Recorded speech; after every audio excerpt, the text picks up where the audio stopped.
यह बात तब की है जब देश आज़ाद नहीं हुआ था। नेताजी सुभाष चंद्र बोस ने देश के लोगों से अपील की थी कि उनके घर से एक आदमी उनकी सेना में भर्ती हो और देश के लिए लड़ाई में अपना योगदान दे। इस अपील को सुनकर पहाड़ी प्रदेश में रहने वाली एक बूढ़ी माँ बहुत खुश हो गई, क्योंकि वह अपने देश से बहुत प्यार करती थी और वह चाहती थी कि उसका बेटा भी सुभाष जी के सेना में भर्ती होकर देश के लिए लड़े। जब बूढ़ी माँ के बेटे को उनकी इच्छा पता चली तो वह भी खुशी खुशी सेना में जाने के लिए तैयार हो गया और अपने माता का आशीर्वाद लेकर सेना में भर्ती होने के लिए पहुंच गया।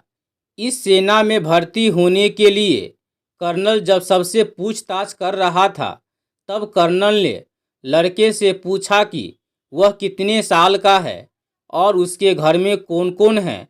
कर्नल के सवालों का जवाब देते हुए लड़के ने कहा कि वह 21 साल का है और उसके घर में वह इकलौता बेटा है और उसकी बूढ़ी माँ है। लड़के की बातें सुनकर कर्नल ने उसे सेना में भर्ती करने के लिए मना कर दिया, क्योंकि नेताजी सुभाष चंद्र बोस का आदेश था कि घर के इकलौते बेटे को सेना में भर्ती ना किया जाए, जिससे उनके परिवार का सहारा कहीं छिन न जाए। हालांकि लड़के ने कर्नल से बहुत विनती की और उसे सेना में भर्ती कर लेने के लिए कहा, लेकिन कर्नल ने उसकी एक न सुनी और उसे घर वापस लौट जाने के लिए कहा। निराश होकर लड़का घर लौट गया और सारी घटना अपनी माँ को बताई।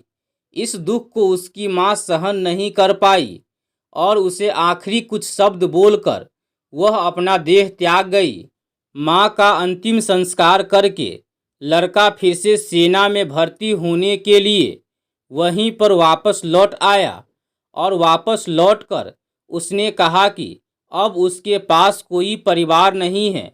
उसके परिवार में एक सदस्य जो उसकी माँ थी, वह भी उसे यह कहकर चली गई कि वह आज से उसकी माँ नहीं है, क्योंकि वह उसकी देशभक्ति के रास्ते में रोड़ा बन रही है।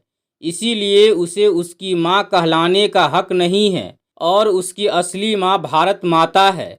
इन सारी बातों का नेताजी को जब पता चला तो उन्होंने इस देशभक्त माता को श्रद्धांजलि दी और उनके बेटे को सेना में भर्ती कर लिया और उन्हें कप्तान की पोस्ट पर नियुक्त कर दिया। दोस्तों, यह होती है सच्ची देशभक्ति और यह होता है देश के लिए बलिदान। घरों पर झंडे लगाने से या स्पीकर पर देशभक्ति के गाने बजाने से देशभक्ति साबित नहीं होती। देशभक्त के दिलो दिमाग में सब जगह देश छाया रहता है।